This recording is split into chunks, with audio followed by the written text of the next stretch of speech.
Welcome back again to Last Week I Watched. I'm Mark, and I watch things online, or on TV, or wherever they're showing, and review them so that you can decide whether or not they're worth your time. Because your time is important, and you've got things to do.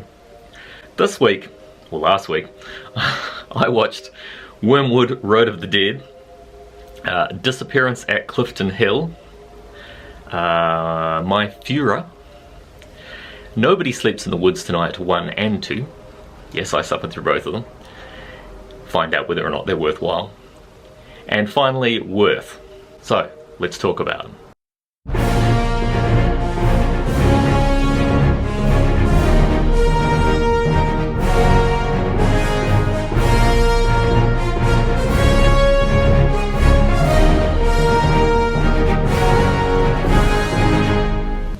So, Wyrmwood, Road of the Dead, it's a movie from 2014, stars Jay Gallagher, Bianca Bradley and Leon Burchill. It was showing on Netflix, and it's a zombie film, as you might have gathered from the title. The story is about a mechanic who's battling his way through hordes of zombies when the zombie apocalypse kicks off, and his sister is kidnapped while all of this is going on, and he's out to rescue her from whoever has her. It's a mashup of a zombie movie and Mad Max, which is no surprise given that it's an Australian production. I think it was made by the same crowd that did Necrotronic, which I reviewed in a previous movie review.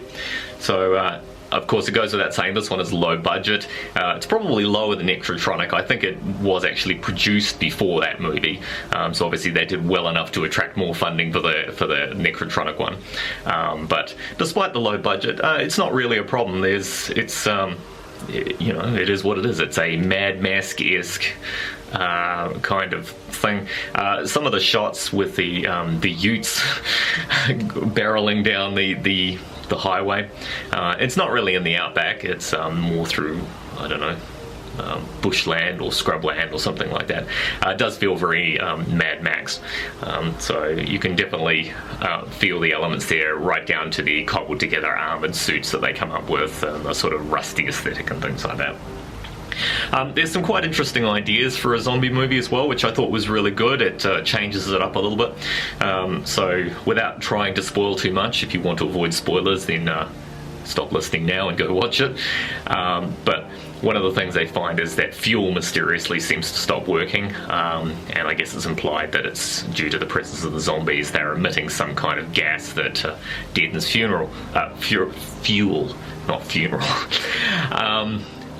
This gas that the zombies emit deadens fuel. That's really hard to say. Anyway, deadens the fuel. Oh god. But they quickly realise that they can actually run their gear on the gas that the zombies emit from their bodies. It's not zombie farts either. They put a mask over them and it's the zombies breathing, so don't worry, there's no shocking sights of zombies, bums up raised, fuel hoses plugged in, so that's okay. And then an interesting twist on that is that the zombies stop emitting the gas at night time, so they can only really run during the day. So I thought that was an interesting idea. It's something I haven't seen before, zombies as a fuel source. So that kind of makes them a bit more useful than just bitey, munchy obstacles to get across. The other thing is that the sister has been abducted and is being experimented on, and I thought it was an interesting twist that she's then able to remote control the zombies. She effectively becomes the zombie queen, and so that was an interesting idea as well. So yeah, I thought it was good. It was something a bit different.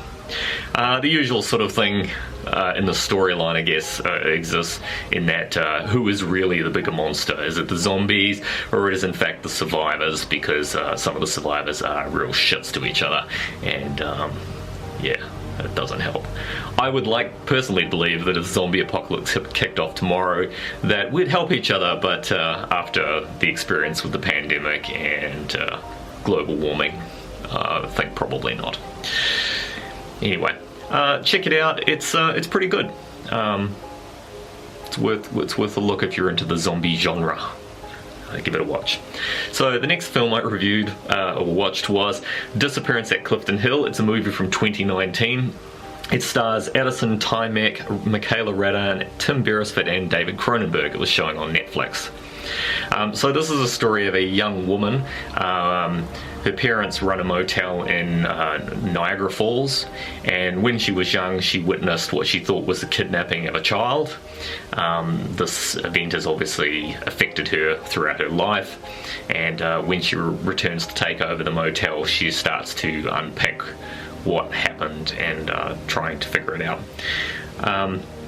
It's a tense thriller. It's quite slow moving. It's not an action-packed movie by any stretch of the imagination. There will not be things blowing up or anything. But as she goes through and tries to unravel what happened, there are various lies and twists and turns, and her unreliability as a narrator as to whether or not her trauma has manifested as I guess mental health issues is put into question. So you're kind of left spinning as to what's real, what isn't real throughout the course of the film. And of course it basically comes down to people being despicable. It's pretty good. I also enjoyed seeing David Cronenberg as well. He's an interesting and strange man, whether he's a director or an actor. And he added a bit of unusual flavour to the film with his role as a true crime podcaster. So yeah, check it out if you're into the thriller genre. Like I said, it is a little slow moving, but I thought the story was compelling, and yeah, it had some interesting things to say. Interestingly enough, it was based on the director's life and experience as well, which I thought was a bit interesting when I read online about it afterwards, that his parents had actually run the hotel and yeah, I guess had similar experiences, and also faced opposition from the local business organisation, who were worried that digging around in these things was going to bring the area into disrepute. So priorities, I guess. But yeah, check it out if you're interested. Alright, the next film was Myhrer. It was from 2007. It starred Helge Schneider, Ulrich Mühe, and Sylvester Groth. Apologies if I butchered your names. It's on Netflix. It's in German, so I recommend watching it with subtitles on and leaving the authentic German intact, as is appropriate for a World War II film. So the movie's set in around New Year's of 1945. The war is coming to the end. The Germans are definitely not winning. Hitler is sliding into depression, defeat, madness, given that there's some assertion that he was unwell in his later years. And Goebbels decides he needs to reinvigorate the Fuhrer, so he gets a Jewish drama coach, drama professor, very tongue-tied today, sorry about that, out of the concentration camp to help mentor the Fuhrer back to health. So it's billed as a comedy. It has comedic elements. It's not a comedy in that it's laugh out loud silly antics or anything like that. There's a fairly serious story under here, and the comedic elements are mostly, I guess, drawing attention to some of the frankly ridiculous things that the Nazis would do. So their overly bureaucratic nature, their need to have forms signed in triplicate and all the rest of it, the ridiculous Hail Hitlers all the time, the need to call out officers by their full titles, even though those titles could be ludicrously long, things like that.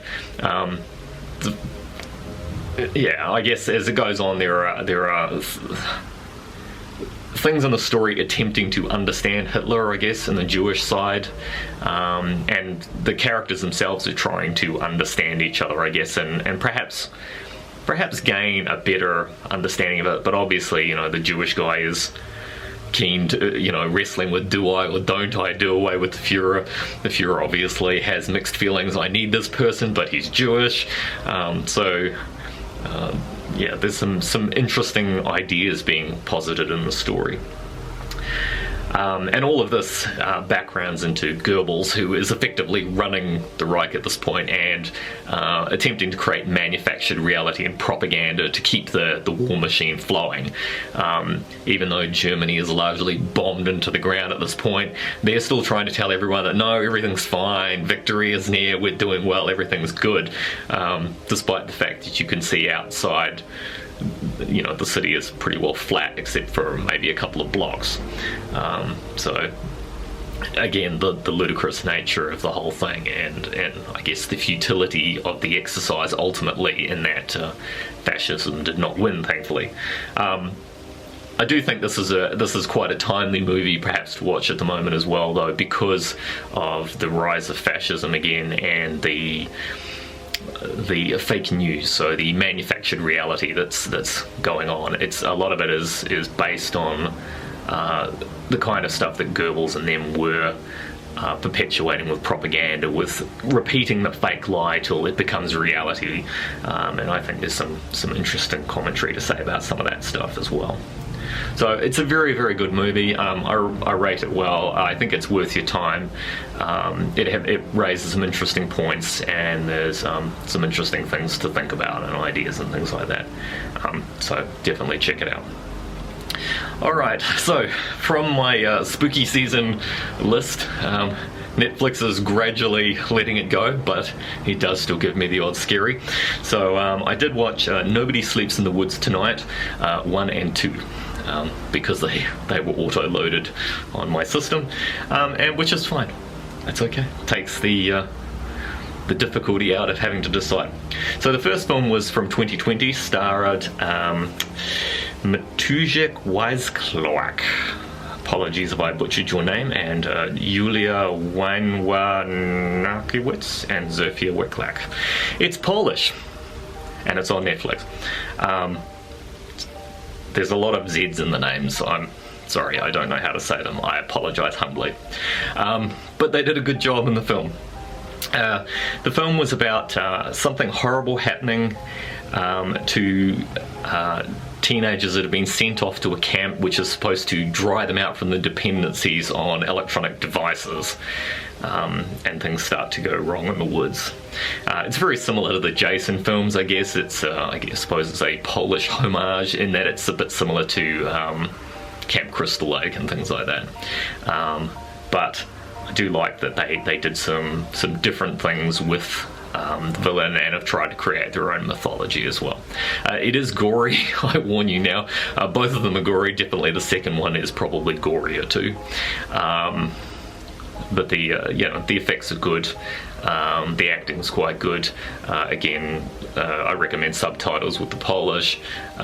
It's quite an interesting experience listening to these different languages and dialects and actually watching these movies in their intended language. So I recommend it. It's worth a look. So just to spoil slightly, if you don't want to hear us, stick your fingers in your ears now, go watch the movie. So I thought it was a bit interesting. They have not just one killer, but it turns out there are two killers. They're twin boys, and they're infected by some kind of black goo that oozed out of a meteorite or something that they found when they were children. It's a bit sort of Venom-esque, I guess, except more pussy, boily, gross. And this sort of turns them into raving lunatics, homicidal maniacs. They seem to just want to kill and eat people, so that's fine. It's something different. It did use some established tropes still from the genre, such as killing the horny teenagers that have just had sex. But at this point, I think that sort of thing is pretty much expected in these kinds of movies. There are interesting characters and kills. There were a couple of characters that you do sort of root for. I was hoping that they would survive. One of them did, the other one did not, sadly. I was disappointed in that, but it subverted my expectations in that I guess I was hoping that character would come through this, and that the arc they went on would give them some growth, and they'd come out the other side of that.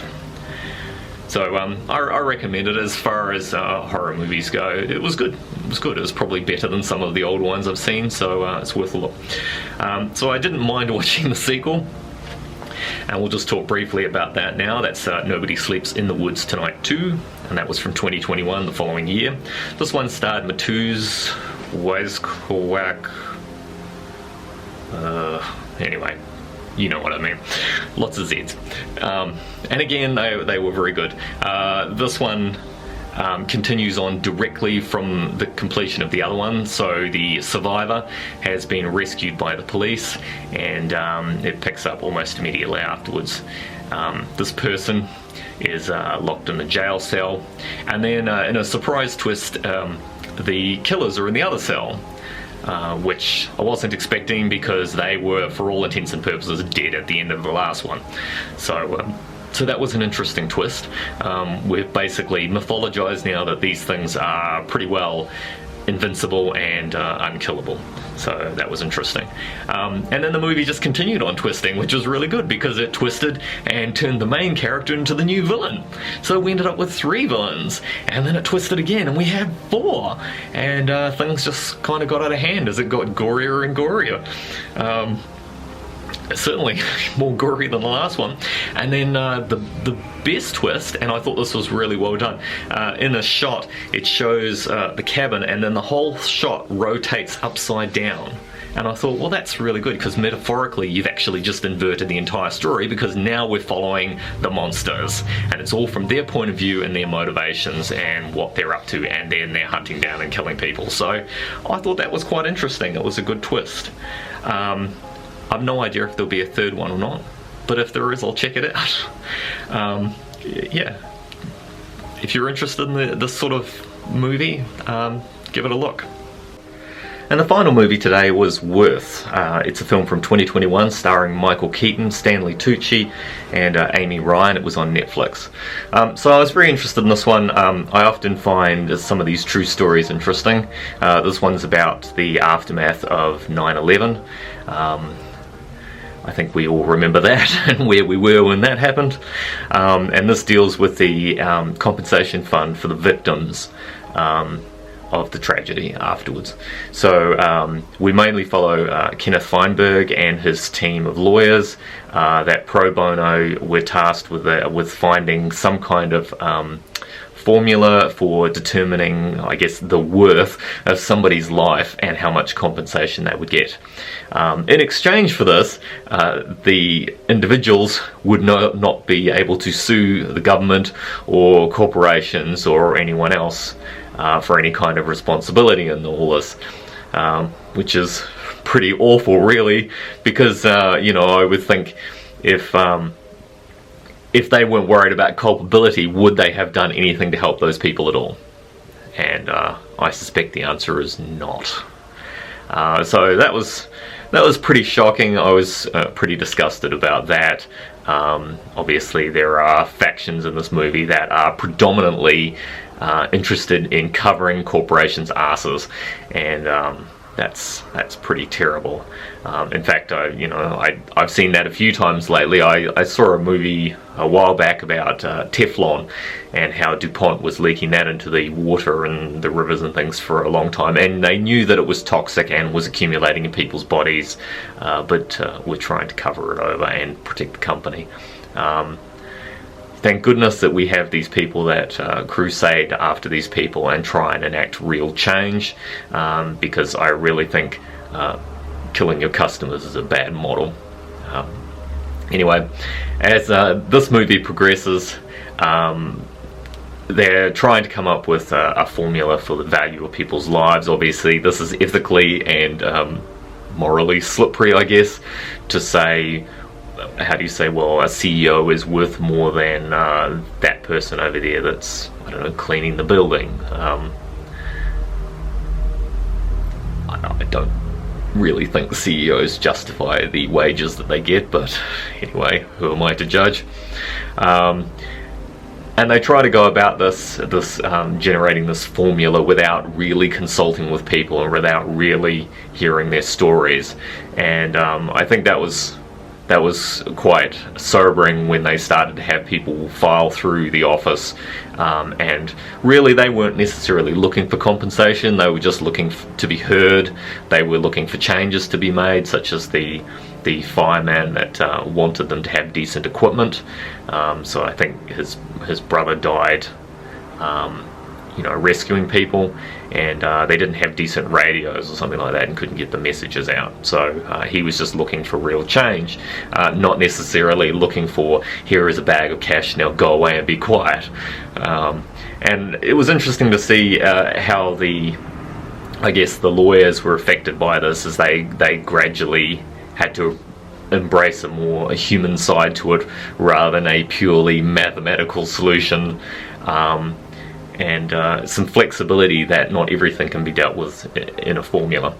I also found it interesting too where they were talking about how it was constrained to state law as well, and I guess it highlighted the inadequacies in state law in that it was excluding gay couples or unmarried couples or couples with unusual living arrangements and personal situations and things like that, or people that were ill, and you know, it's pretty disappointing. I mean, you'd like to believe that in times of real adversity, when things are really tough, that people will pull together and do the right thing for the good of everyone, not just try to cover their asses or cover corporations' asses. So I think it's a really good film. It's not action-packed or anything like that, it's definitely a think piece, but as far as true stories go, I think it's an important film to see. I think there are lessons to be learned from it, and I guess you know, a message of really thinking about how we treat each other, and the kind of world that we want to live in. So I recommend this film, highly recommended. Check out Worth. Okay, so these are my suggestions for this week. I will see you back next week with some more suggestions. As always, feel free to leave any comments below in the comments. Let me know if you've got any suggestions of things to check out. Subscribe and like the video if you enjoyed it and found it useful to you, and I'll see you for the next video. Thanks for watching now. Bye.